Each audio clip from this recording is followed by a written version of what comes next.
السلام علیکم ورحمۃ اللہ وبرکاتہ۔ وعلیکم وعلیکم السلام السلام ورحمۃ ورحمۃ اللہ اللہ وبرکاتہ۔ وبرکاتہ۔ حی اللہ الجمیع، مرحبا بالجمیع۔ الحمد للہ والصلاة والسلام علی رسول اللہ وعلی آلہ وصحبہ ومن والہ، اما بعد۔ گزشتہ ہمارے جو لیکچرز ہوئے تھے اس میں ہم نے روزے کے احکام اور مسائل اور اس سے متعلق جو احادیث ہیں وہ ہم نے پڑھی تھی، اور کچھ حدیث جو ہے وہ روزے کے احکام اور مسائل کے حوالے سے باقی تھیں۔ میں نے کہا تھا کہ آپ ان کو پڑھیں گے، اگر کوئی اشکال ہوا تو آپ وہ اشکال جو ہے وہ پوچھ سکتے ہیں۔ ہم نے آخری مسئلہ جو چھوڑا تھا وہ اس آدمی کے لیے کہ جس کے پاس قربانی نہ ہو، کیا وہ جو ایام تشریق ہیں ان کے روزے رکھ سکتا ہے کہ نہیں؟ یہ آخری حدیث تھی۔ ہم نے کہا کہ حدیث میں ہم نے پڑھا کہ جس آدمی کے پاس قربانی نہ ہو وہ رکھ سکتا ہے، اس کے علاوہ کسی کے لیے ایام تشریق کے روزے رکھنا جائز نہیں ہے، کیونکہ لِأَنَّهَا أَيَّامُ أَكْلٍ وَشُرْبٍ وَذِكْرٍ لِلَّهِ، کیونکہ یہ کھانے پینے کے اور اللہ تعالیٰ کے ذکر کے ایام ہیں۔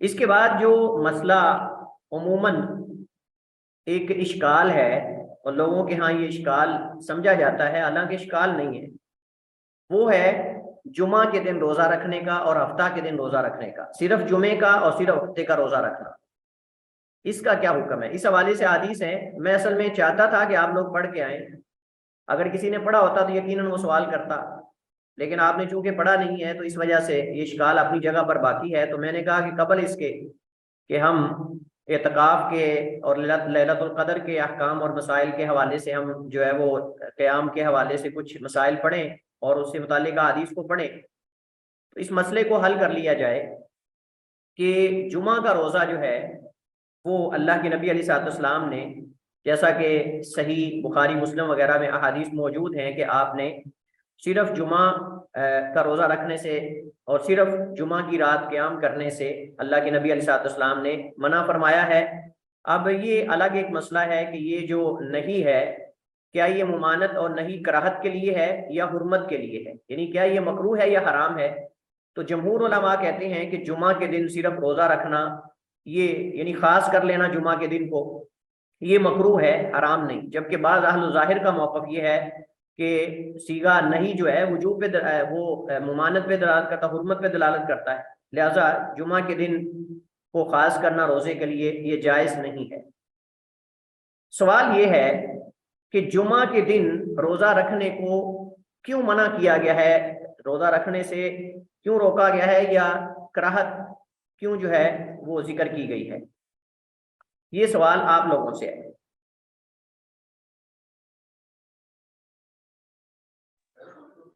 سر جمعہ کا دن بھی عید کے دن جیسا ہوتا ہے، اس وجہ سے شاید عید کے دن جیسا ہوتا ہے، کیا اس میں ہوتا ہے؟ مطلب یہ کہ خاص دن ہوتا ہے مسلمانوں کے لیے۔ ہاں، جزوی جواب ہے، جزوی جواب ہے۔ سر جمعے کے لیے کیونکہ ہر گاؤں ہر بستی میں بسا اوقات نہیں انتظام ہوتا جمعہ کا، تو اس کے لیے پھر دوسری بستی میں کسی دوسرے علاقے میں جانے کے لیے میں بھی سفر کرنا ہو، تو اس وجہ سے شاید ممانعت ہو۔ چلیے خیر، یہ بھی ایک جواب، جز یہ بھی ملا لیں ساتھ۔ اور سر کیونکہ وہ مسلمانوں کے لیے اس طرح عبادت کے لحاظ سے بھی خاص ہوتا ہے، تو کیونکہ باقی عبادات جمعے کے لیے جانا ہو سارے جمعے کے، تو روزہ رکھ کے کہیں انسان تھوڑا سست نہ پڑ جائے، یا اس طرح یہ بھی۔ احسنتی، احسنتی یا رخسانہ، احسنتی۔ تو بہرحال یہ تینوں چیزیں اگر ہم ملا لیں تو اس کا جواب یہ بنتا ہے کہ جمعہ کے دن صرف روزے کے لیے خاص کرنا جمعہ کو، یا قیام کے لیے اس کی رات کو خاص کرنا، ایک تو یہ ہے کہ شریعت میں جب تک کوئی دلیل نہ آ جائے کسی دن کو اہمیت دینے کی، اس دن کو اہمیت نہیں دی جائے گی۔ جب تک کسی دن کو اہمیت دینے کی دلیل نہ آ جائے اس دن کو دیگر ایام پہ اہمیت نہیں دی جائے گی۔ اصل یہ ہے کہ سارے دن برابر ہیں، اصل یہ ہے کہ تمام ایام برابر ہیں، الا کہ کسی کے خاص ہونے کی دلیل آ جائے۔ الا کہ کسی کے کسی کام کے لیے خاص ہونے کی دلیل آ جائے. لہٰذا کوئی آدمی جمعہ کو اس سے زیادہ اہمیت نہ دے دے جس اہمیت کو کتاب و سنت میں بیان کیا گیا ہے. اس وجہ سے روکا گیا ہے کہ جمعہ کے دن روزے کے لیے خاص نہ کریں. ایک تو وجہ یہ ہو سکتی ہے کہ جو جمعے کے لیے روزہ جو ہے وہ رکھ رہا ہے گویا کہ وہ اس دن کو زائد اہمیت دے رہا ہے. زائد اہمیت کا مطلب شرعی ہے، شرعی حدود سے زیادہ، جو کہ شریعت نے نہیں دیا، حالانکہ اللہ اس کے رسول زیادہ بہتر جانتے ہیں اس دن کو کیا اہمیت دینی چاہیے. تو اگر اس دن کو روزے کے ساتھ اہمیت دینا ہوتا یا اس کی رات کو قیام کے ساتھ اہمیت دینا ہوتا تو اللہ کے اس کے رسول ذکر کر دیتے، جیسے دیگر جمعے کے فضائل ذکر کیے ہیں اور اس کے حوالے سے متعدد احادیث موجود ہیں، اس طرح جو ہے وہ روزے کو بھی ذکر کر دیا جاتا، بلکہ اس کے برعکس روکا گیا ہے. تو ایک تو وجہ یہ. دوسری وجہ یہ ہے کہ جمعہ جو ہے بعض احادیث کے اندر آتا ہے کہ یہ مسلمانوں کی ہفتہ وار عید ہے. ہفتہ وار عید ہے، جیسے ہم نے عید کے احکام اور مسائل کے اندر یہ پڑھا تھا. اس کے اندر مسلمان جو ہیں وہ اکٹھے ہوتے ہیں اور اجتماعیت ہوتی ہے، ایک دوسرے کو ملتے ہیں، ملاقاتیں ہوتی ہیں. صاف ظاہر ہے کہ جب ملاقاتیں ہوں گی کھانا بھی ہوگا اور کھانے وغیرہ کی ضرورت ہوگی، مہمان آئیں گے ان کے ساتھ مل کے کھانا پڑے گا. تو اگر مہمانوں کے ساتھ آدمی نہ کھائے اور کہے میں روزے دار ہوں تو رشتہ دار آپس میں ملتے ہیں. چونکہ مسلمانوں کی تاریخ میں چھٹی کا دن جمعہ ہی ہوا کرتا تھا، اس وجہ سے یہ ملنے کا دن بھی ہوتا تھا. اور اس دن کو جو ہے وہ اللہ تعالیٰ نے جو ہے وہ اس دن کو آدم علیہ السلام کو بنایا اور اسی جمعہ کے دن جو ہے وہ قیامت قائم ہوگی اور اسی جمعہ کے دن جو ہے وہ کئی ایک کام جو امور جو ہیں وہ سر انجام پائے. تو آدم علیہ السلام کی تخلیق جمعہ کے دن ہوئی، جنت میں ان کو داخل جمعہ کے دن کیا گیا، جنت سے ان کو خارج جمعہ کے دن کیا گیا. جمعہ کے دن ہی قیامت قائم ہوگی اور جمعہ کے دن ہی ان کو جنت سے زمین کی طرف اتارا گیا اور متعدد اعمال جو ہیں وہ اس دن کے اندر سر انجام پائے. تو اس وجہ سے نبی کریم علیہ السلام نے اس دن کی فضیلت کی وجہ سے اس دن میں ایک گھڑی کا بھی ذکر کیا کہ جو گھڑی جو ہے ایسی ہے کہ جس کے اندر مومن مسلمان جو بھی دعا کرتا ہے اس کی دعا وہ قبول ہوتی ہے.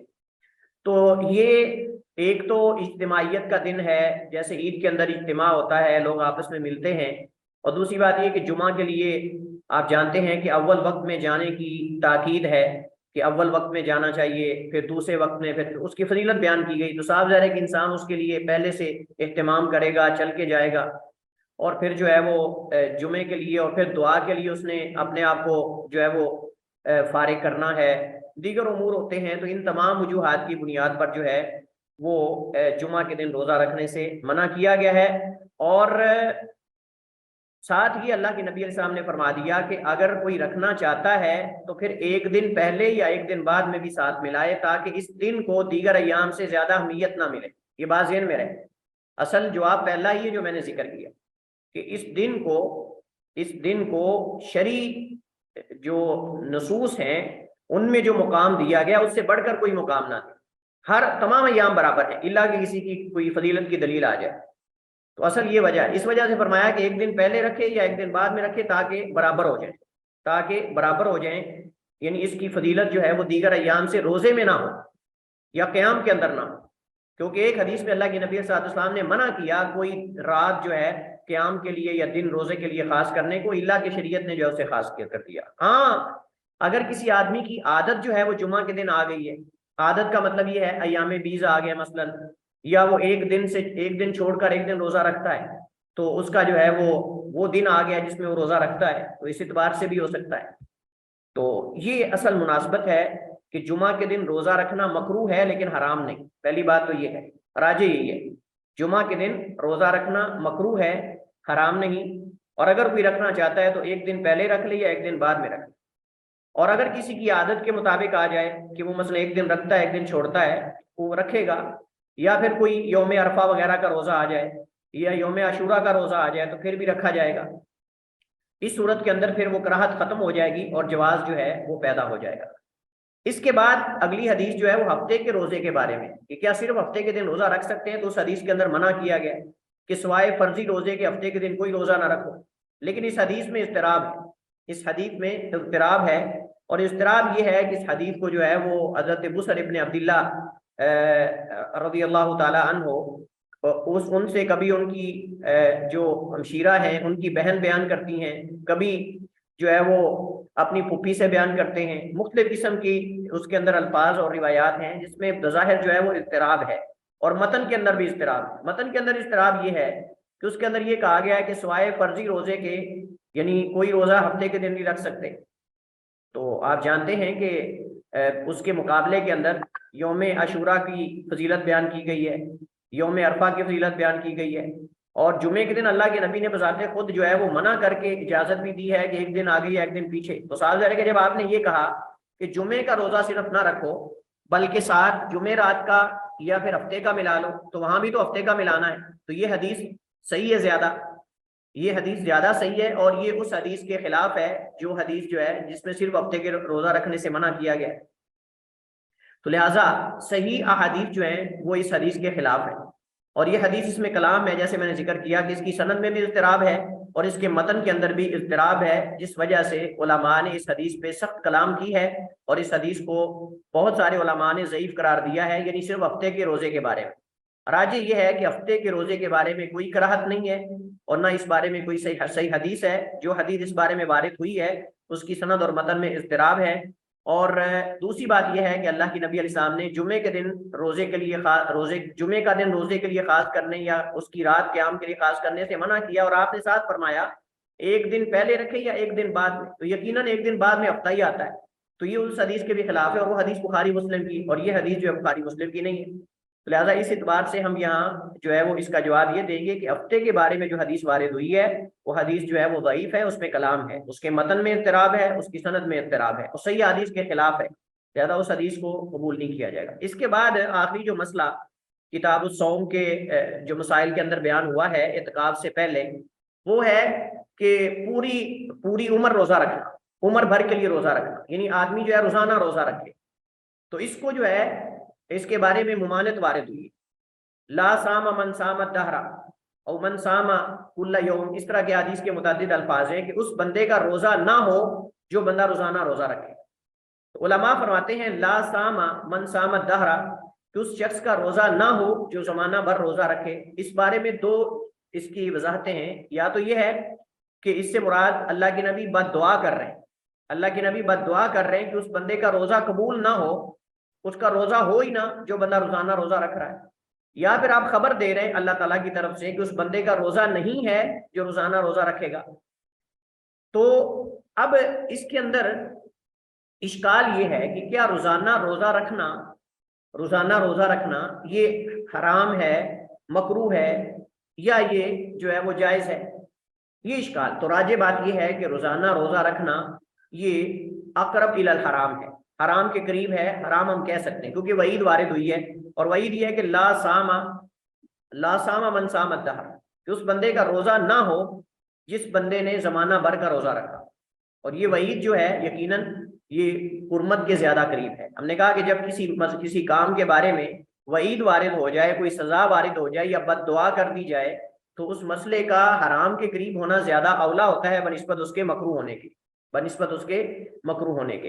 اور دوسری بات یہ ہے کہ یقیناً جب انسان اپنے اوپر یہ لازم کر لے گا کہ اس نے روزانہ روزہ رکھنا ہے، تو اس کے اندر صاف ظاہر ہے کہ درمیان میں عید کا دن بھی آئے گا، اس کے اندر جو ہے وہ ایام تشریق بھی آئیں گے، اور اس کے اندر جو ہے وہ اور بھی کئی ایام آئیں گے، تو اس اعتبار سے پھر وہ کیسے اس کو پورا کرے گا؟ کیا عید کے دن بھی روزہ رکھے گا؟ عادت تو ٹوٹ جائے گی نا اس کی۔ پھر اسی طرح شریعت جو ہے وہ تنطع اور تکلف جو ہے اس کی محتاج نہیں ہے کہ انسان تکلف کرے اور اپنے آپ کو مصیبت اور اذیت میں ڈالے۔ یقیناً روزانہ روزہ رکھنا انسان کی طاقت سے باہر، جب اللہ کے نبی سے بڑھ کر بھی کوئی نیک آ سکتا ہے۔ اللہ کے نبی علیہ السلام جو ہے وہ آپ نے صحابی کو یہ تلقین کی کہ روزانہ روزہ نہ رکھو بلکہ ایک دن چھوڑ لیا کرو، ایک دن رکھ لیا کرو، صوم داؤدی رکھا کرو۔ داؤد علیہ السلام کا روزہ یہی تھا، ایک دن چھوڑتے تھے اور ایک دن رکھتے تھے۔ یہ زیادہ سے زیادہ آپ یہ کر سکتے ہیں، اور یہ سنت ہے۔ لہٰذا جو شخص روزانہ روزہ رکھتا ہے وہ شخص نبی کی سنت کی خلاف ورزی کر رہا ہے، نبی علیہ السلام کی سنت کی خلاف ورزی کر رہا ہے، لہٰذا اس وجہ سے روزانہ کا روزہ رکھنا یہ جائز نہیں ہے۔ البتہ ایک دن چھوڑ کر ایک دن کا روزہ جو ہے وہ رکھا جا سکتا ہے، واللہ تعالیٰ۔ اسی طرح جو لوگ کہتے ہیں کہ روزانہ رکھنا جائز ہے، وہ اس حدیث سے استدلال کرتے ہیں کہ نبی علیہ السلام نے فرمایا من صام رمضان ثم اتبعه ستة من شوال فکانما صام الدہر،